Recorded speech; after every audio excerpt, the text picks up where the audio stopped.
É, pessoal, o Elon Musk tá com aquela treta com a OpenAI e tá querendo misturar a Microsoft agora e fazer uma coisa muito mais interessante. Vamos falar também sobre a Coca-Cola, que tá fazendo anúncio usando inteligência artificial e tá dando uma polêmica. Algumas padronizações que vão acontecer porque a inteligência artificial vai começar a cada vez mais navegar pela internet e já estão sendo pensados alguns padrões para as LLMs conseguirem navegar pela internet e mostrar algumas novidadezinhas de robótica e curiosidades gerais sobre o uso de inteligência artificial. É isso aí, vamos lá. Pessoal, sempre agradecendo todo mundo que deixou seu like, todo mundo que se inscreveu. Um agradecimento especial a todos os membros do canal que patrocinam esse projeto de inteligência artificial. Então, olha aqui, ó. Anúncio da Coca-Cola gerado por inteligência artificial, que não é uma tradução livre, significa as festas estão chegando, os feriados estão chegando, os tempos festivos estão chegando. Parece festivo, mas parece artificial, dizem os críticos. E essa aqui é uma foto já do comercial que eles estão passando, que é gerado por inteligência artificial. Coca-Cola recriou seu famoso comercial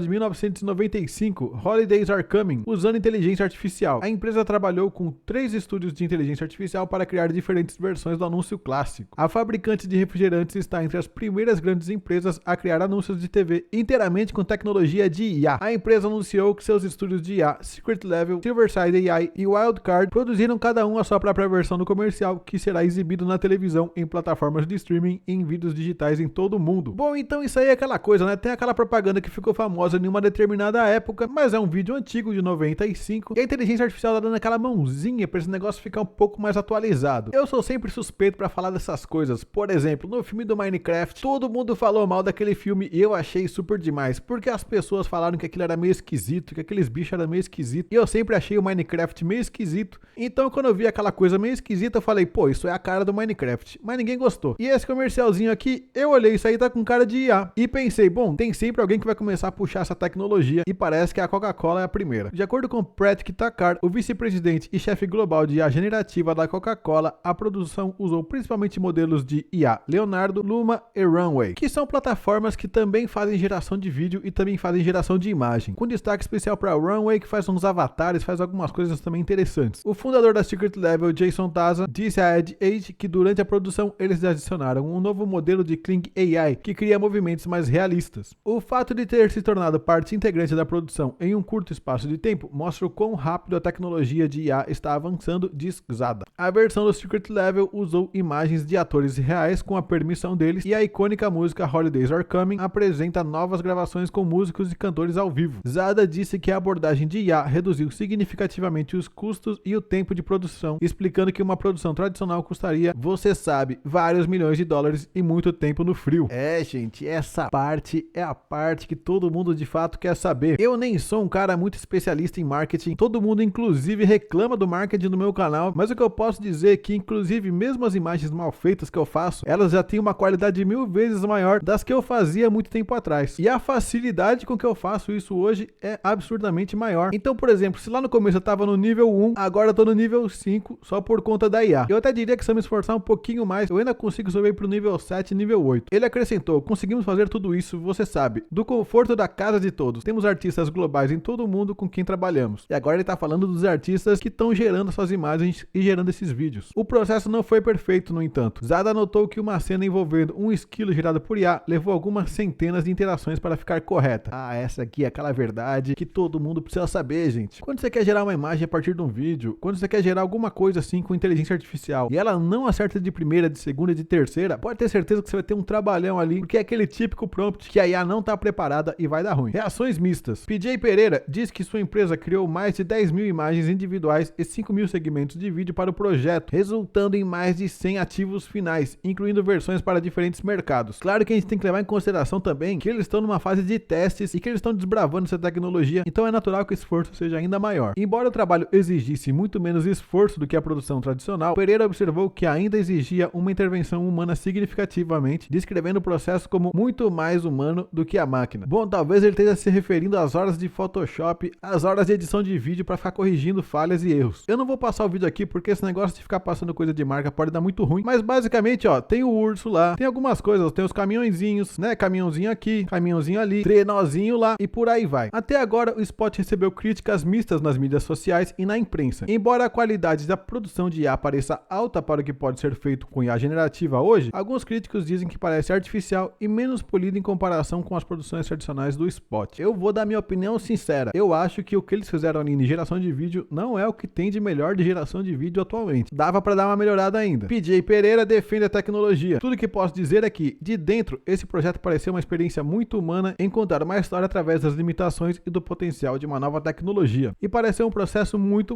humano. Na verdade, acho que estamos apenas roçando a superfície do que pode ser uma revolução em como contamos histórias. Ó, gente, eu sei que esse negócio é muito doido, mas eu tenho certeza que a partir do ano que vem eu vou estar gerando muito vídeo e gerando muitas inserções aqui pro canal, porque eu tenho certeza que essa qualidade dessas gerações só vai aumentar. Agora é aquela que todo mundo fica apavorado. As pessoas preferem poesia de inteligência artificial ao invés de Shakespeare quando não sabem que a poesia foi feita por uma IA. Quando a gente faz aquele teste que tem duas poesias, a gente tem que decidir qual que a gente gosta, qual afinal que a gente vai gostar, da inteligência artificial ou de um ser humano. Um estudo da Universidade de Pittsburgh indica que os leitores não conseguem diferenciar poemas escritos por uma IA daqueles escritos por humanos. A pesquisa mostra que as pessoas realmente avaliam versos gerados por computador mais alto do que as obras de poetas famosos como Shakespeare, mas apenas se não souberem quem os escreveu. Essa é aquela coisa assim, ó, esse texto foi feito por IA. Ah, é claro, é óbvio que foi feito por IA. Quem não percebe que isso aqui não foi feito por IA? Daí se você não disse, aí o cara fala assim, não, essa aqui foi feita por um ser humano. Daí o cara diz, não, essa aqui é pela IA. A do ser humano é essa outra. O ser humano tem essas coisas, né? Em um teste em larga escala, com 16 mil participantes, as pessoas identificaram corretamente poemas escritos por IA versus humanos, apenas 46% das vezes pior do que o acaso. Ou seja, quase que empatou o acerte no chute. Ainda mais impressionante, os participantes confundiram poemas gerados por IA com trabalho humano com mais frequência do que confundiram versos escritos por humanos. A equipe de pesquisa usou o ChatGPT 3.5 para criar 5 poemas que imitavam o estilo de 10 poetas famosos de língua inglesa, incluindo William Shakespeare, Walt Whitman e Emily Dickinson. Então pediu aos participantes que classificassem essas criações de IA, bem como poemas autênticos desses autores. Descobrimos que os poemas gerados por IA foram avaliados mais favoravelmente em qualidade como ritmo e beleza, e que isso contribuiu para sua identificação equivocada como uma autoria humana. Então tem esse gráfico aqui super fácil de entender, né? Mas basicamente é o seguinte, ó, laranjinha é humano, azulzinho é inteligência artificial. Quando o teste, por exemplo, é relativo à beleza, a inteligência artificial ficou aqui na frente, com uma nota média de 5. E quando era um ser humano, a resposta média ficou aqui numa nota de 4. E como vocês podem ver aqui, ó, na qualidade geral, a inteligência artificial ficou bem mais acima da média, com o quadradinho dele lá pra frente, enquanto a média humana ficou mais espalhada e mais pra trás. Essa parte aqui, ó, de inspiração, a inteligência artificial mandou muito melhor do que o próprio ser humano. Na questão de originalidade, ficaram empatados, e esse wit aqui, que eu não sei o que é, que na tradução significa gracioso, espirituoso, que é aquela tradução que não ajuda muito, mas de qualquer forma, na graciosidade e na espirituosidade, a IA foi melhor também, tendo uma média um pouquinho mais alta, sendo quase que um empate técnico. E inclusive aqui, ó, na profundidade, a IA também parece ter sido mais profunda. Eu sei que tem muita gente que usa, por exemplo, o Claude, que é uma inteligência artificial da Anthropic, e que as pessoas relatam terem conversas exageradamente profundas, muito mais profundas que com seres humanos, incluindo a discussão de temas filosóficos e coisas existenciais que em geral uma pessoa comum ia se desinteressar no primeiro parágrafo. Linguagem mais simples dá vantagem à inteligência artificial. Os pesquisadores apontam para uma possível explicação. Poemas de IA usam uma linguagem mais direta e acessível, que não especialistas acham mais fácil de entender. Os participantes do estudo interpretam erroneamente sua própria preferência por um poema como evidência de que ele é escrito por humanos. É aquela coisa, né? Você colocou 3, 4 palavras difíceis ali, a pessoa já não entende. Se ela não entende, ela acha que tá errado. E no outro que ela entendeu, ela se compadece mais e tudo funciona melhor. Em um experimento de acompanhamento com 696 participantes, poemas rotulados como gerados por IA receberam classificações mais baixas, um padrão visto em outros campos criativos. Eu não entendi nessa pesquisa aqui se o experimento era rotulado como IA, mas se quem fez foi uma IA ou se foi um ser humano, porque aí seria interessante, né? O ser humano escreve lá o poema, você diz, foi feito por IA. Daí a pessoa,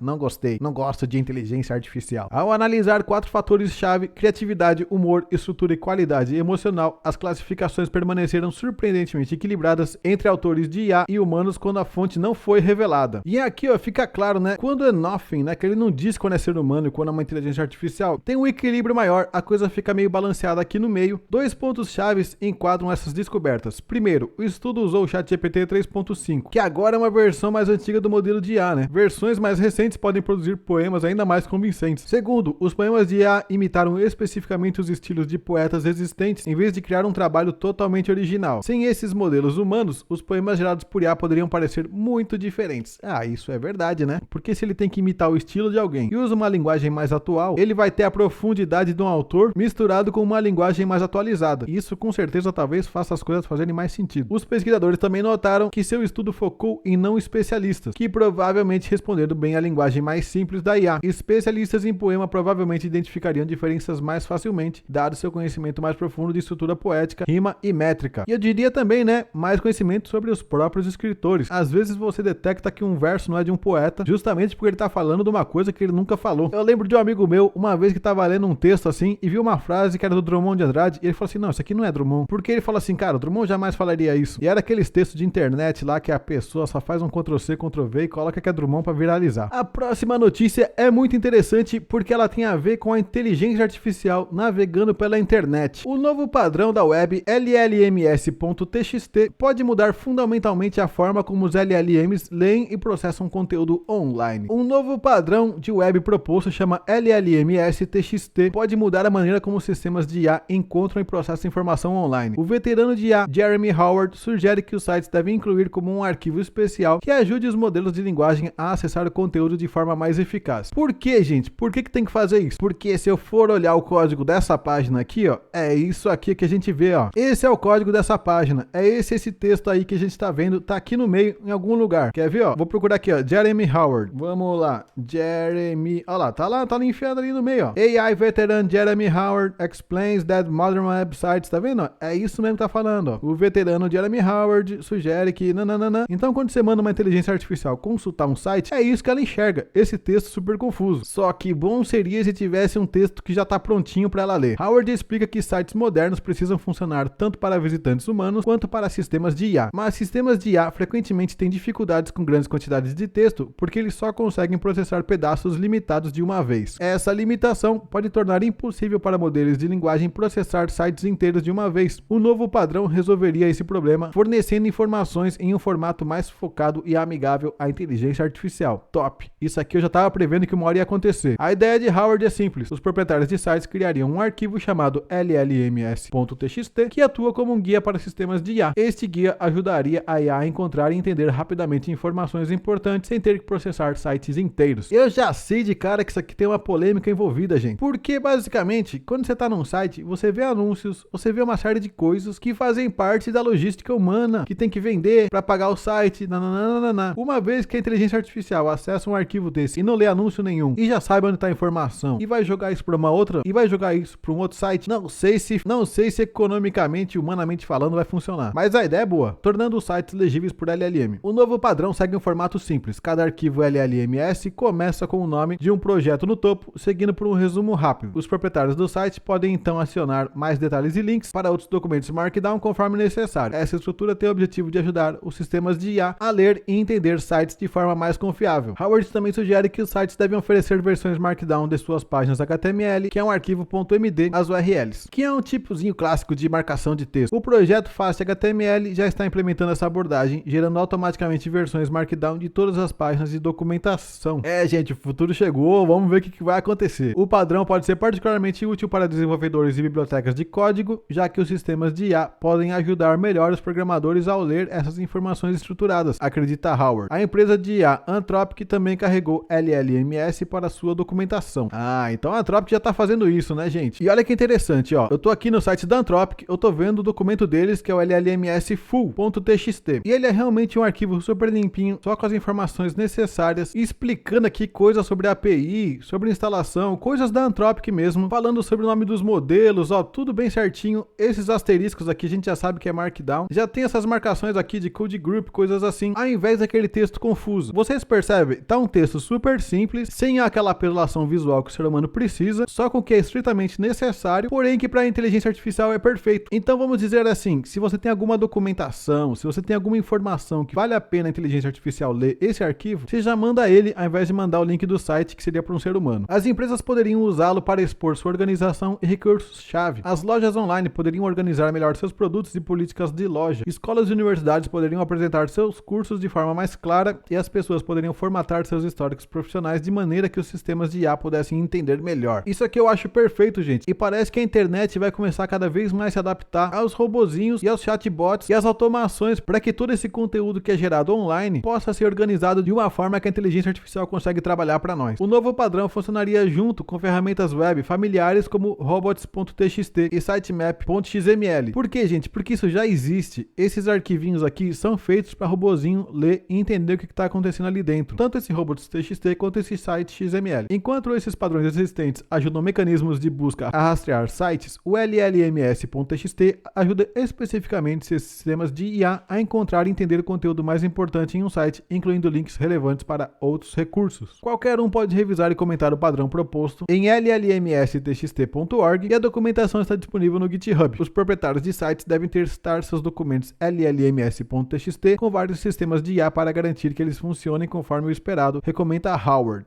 Isso me parece bem interessante e parece que isso aqui é o futuro mesmo, gente. O sucesso do padrão depende de desenvolvedores web o adotarem. Se sites suficientes começarem a usar o LLMS.txt, isso pode mudar fundamentalmente como os sistemas de IA leem e entendem o conteúdo web. A minha opinião atual é que isso aqui ajuda muito mais quem faz automação do que o site em si, e aparentemente me parece desbalanceado. O ganho para quem usa a informação é muito mais alto do que para quem fornece a informação, principalmente porque vai ter muito robozinho acessando esses arquivos e vai ter um alto acesso nesses arquivos. Mas também levanta questões essenciais sobre o futuro do www. Quem é responsável quando os sistemas de IA reescreverem o conteúdo do site? Como protegemos os direitos autorais dos proprietários do site? Eles têm direitos autorais? Como os sites podem ganhar direito quando seu conteúdo é acessado por chatbots? E como os sistemas de IA podem entender adequadamente o contexto completo de um site, incluindo seu design? Isso é uma pergunta que eu estava me fazendo hoje. Quando a gente fizer um robô e esse robô criar outro robô, quem é que fez o robô? Porque o primeiro robô que fez o segundo robô é de uma empresa, mas o segundo robô é de quem? Eu não sei. Responde pra mim, de quem afinal é o robô que o robô fez? E a terceira,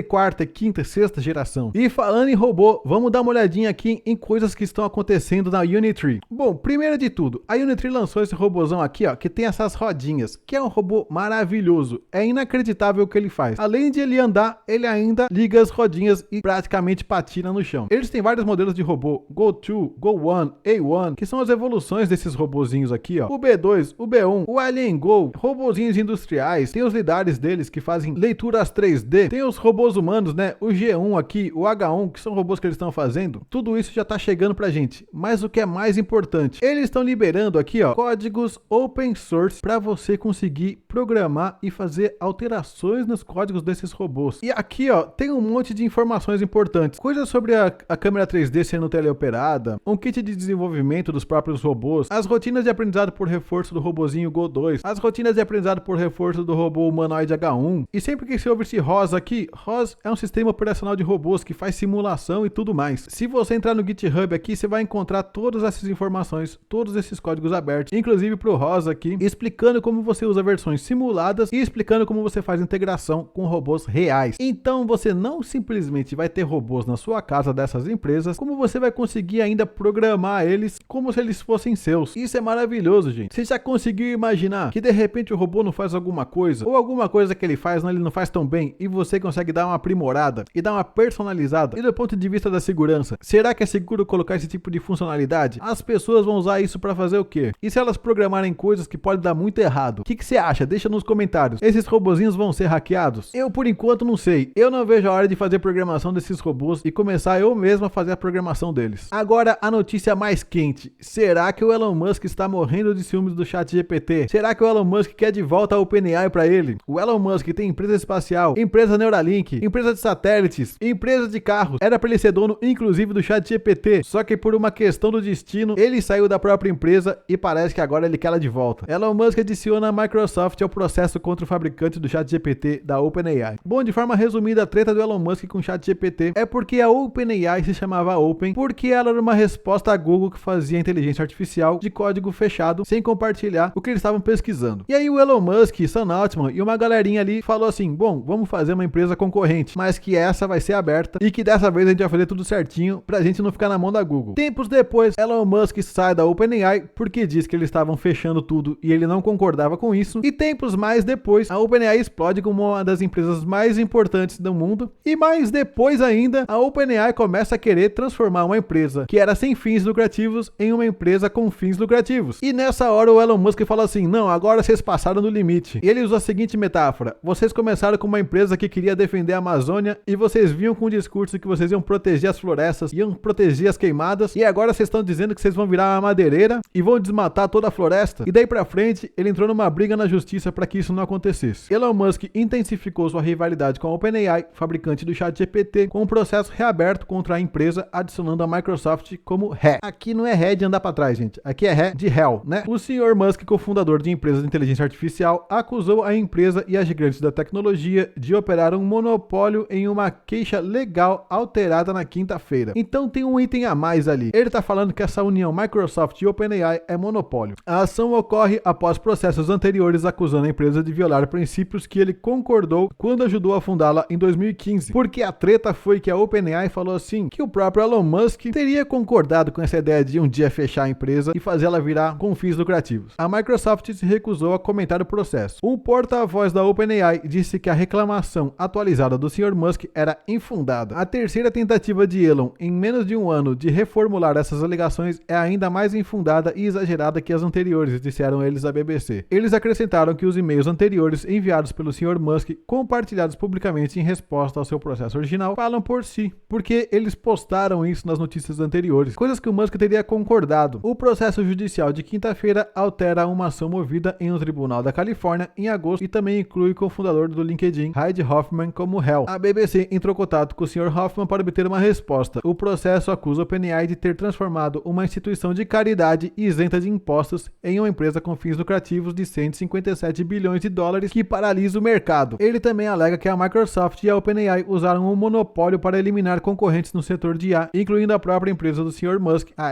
xAI. Bom, aí dá para entender um pouco a treta, né? É mais ou menos assim, ó. A OpenAI se associou à Microsoft. O Elon Musk com o X também queria se associar e aparentemente não deixaram, e isso colocou a X em desvantagem. Como resultado de suas ações ilegais, os réus foram injustamente enriquecidos em centenas de bilhões de dólares, enquanto o Sr. Musk foi enganado junto com o público, diz o documento. É, gente, isso tá mexendo no bolso do Elon Musk e, como eu falei, ele tem as empresas mais fantásticas e a OpenAI era pra ser dele. Deve estar doendo no coração o dia que ele decidiu sair da OpenAI. Talvez na época ele tenha pensado, bom, se esse negócio é sem fins lucrativos, o que eu tô fazendo aqui? Eu vou sair fora, vou fazer a minha empresa e eu resolvo esse problema. Porque até agora, a xAI de livre não tem nada. A OpenAI foi fundada em 2015 com o objetivo de construir uma inteligência geral artificial, geralmente entendida como uma IA que pode executar qualquer tarefa da qual um ser humano seja capaz. Em 2019, a empresa anunciou uma nova estrutura de lucro limitado, permitindo-lhe levantar dinheiro, que foi aonde que a Microsoft entra. A Microsoft fez um investimento de 1 bilhão na OpenAI logo depois, aumentando esse valor para uma parceria multianual e multibilionária em 2023. O processo também acusa o chefe Sam Altman, um réu nomeado no processo, de negociação desenfreada. A ação legal inicial do Sr. Musk, movida em março, argumentou que o acordo havia transformado em uma subsidiária de fato de código fechado da gigante de PCs. O que ele tá falando é, no fim das contas, a OpenAI virou um filhotinho da Microsoft e ninguém mexe nela. A OpenAI negou suas alegações, argumentando que o Sr. Musk já havia apoiado a ideia de uma estrutura com fins lucrativos. Essa tal da ideia do e-mail. A empresa disse em uma passagem em blog em seu site que o bilionário chegou a desejar controle absoluto da empresa. Bem a cara dele. As novas alegações do Sr. Musk aconteceram na mesma semana em que o presidente eleito dos Estados Unidos, Donald Trump, escolheu para uma função no corte de custos do governo como parte de sua iniciativa de desmantelar a burocracia quando retornar à Casa Branca ano que vem. É, gente, o que eu tenho certeza é que o Elon Musk deve estar muito mordido com isso. Ele deve estar muito chateado de ter saído da OpenAI e a OpenAI ter se tornado o que ela se tornou. Ele de fato é um grande visionário, mas ele não conseguiu perceber que de fora da OpenAI ele não teria a mesma força que dentro dela e que a inteligência artificial dele, que é toda fechada, que é toda paga, que não tem acesso gratuito até agora, não faz parte das inteligências artificiais que a galera tá usando. E você, o que você acha? O Elon Musk tá entrando só por interesses econômicos? Ele tá chateado que ele não faz parte desse grande negócio que ele ajudou a levantar? Ou ele tá realmente defendendo que tem alguma coisa muito errada ali e é só isso e ele tá com as melhores das intenções? Eu não sei. Comenta aqui embaixo o que você pensa. Se você quiser apoiar o canal para continuar vendo vídeos como esse, seja membro. Os membros têm acesso ao grupo do WhatsApp e vídeos antecipados. É isso aí. Deixa aquele like. Valeu!